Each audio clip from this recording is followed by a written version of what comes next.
నేను మీ చందు శ్రీనివాస్.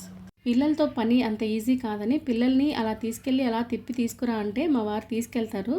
కానీ తీసుకెళ్ళాక తన మైండ్‌లో నేను అలా రిలాక్స్ అయిపోతాను అనుకుంటుంటారు. కానీ వాస్తవానికి జరిగేది మాత్రం ఇది.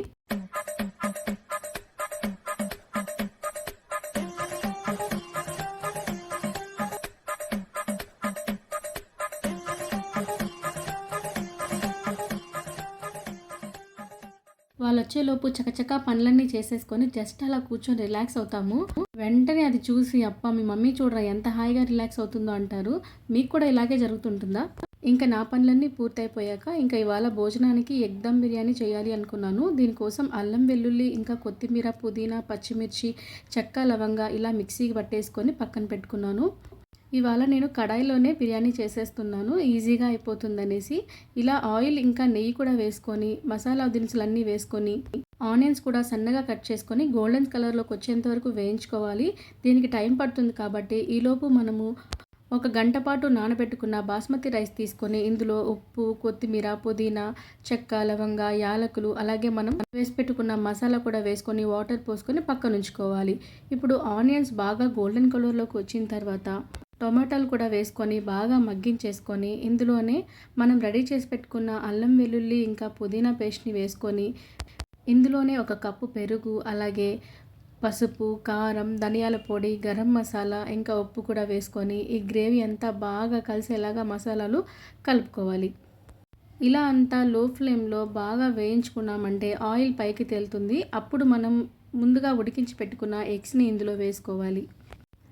ఇలా ఎగ్స్ అన్నీ ఇందులో ప్లేస్ చేసుకున్న తర్వాత ఒకసారి ఎగ్స్ని కూడా ఈ మసాలాలో బాగా వేపేసుకోవాలి. ఒక 2-3 నిమిషాలు ఈ మసాలాలో ఎగ్స్ అన్నీ వేపుకున్న తర్వాత మూత పెట్టేసేసి మనం ముందుగా రెడీ చేసి పెట్టుకున్న రైస్ని కూడా స్టవ్ మీద పెట్టేసుకోవాలి. ఎగ్ మసాలా గ్రేవీని లో ఫ్లేమ్లో ఉంచుకొని ఒక స్టవ్ మీద ఇంకొక స్టవ్ మీద ఇలా బాస్మతి రైస్ని 80% వరకు కుక్ చేసుకోవాలి. ఇలా రైస్ 80% ఉడికిన తర్వాత మనం రెడీ చేసి పెట్టుకున్న ఎగ్ గ్రేవీ మసాలాలో ఈ రైస్ని వేసుకోవాలి.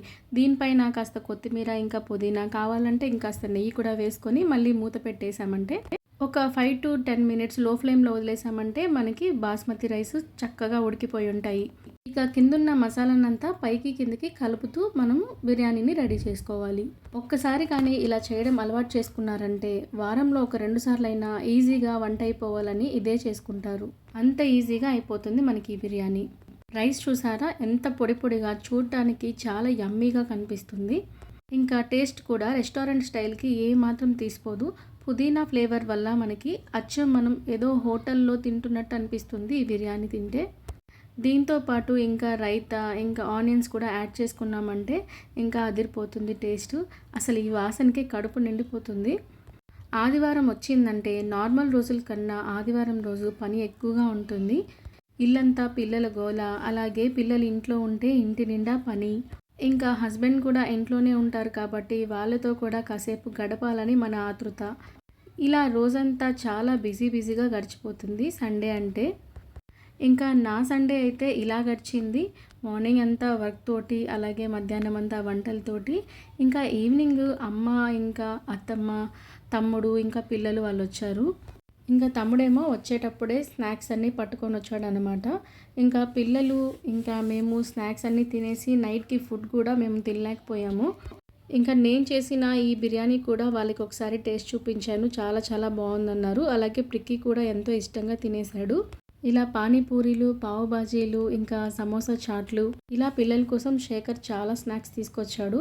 ఇంకా అవన్నీ తింటూ చక్కగా మాట్లాడుకుంటూ బాగా టైం గడిచిపోయింది. ఇంకా నా డే అయితే ఇలా పూర్తయింది. ఇంకా పిల్లలకి భోజనాలు పెట్టి పడుకోబెట్టేశాను. మీకు కనుక ఈ మినీ వ్లాగ్ నచ్చినట్లయితే లైక్ చేయండి, అలాగే ఛానల్ కూడా సబ్స్క్రైబ్ చేయండి.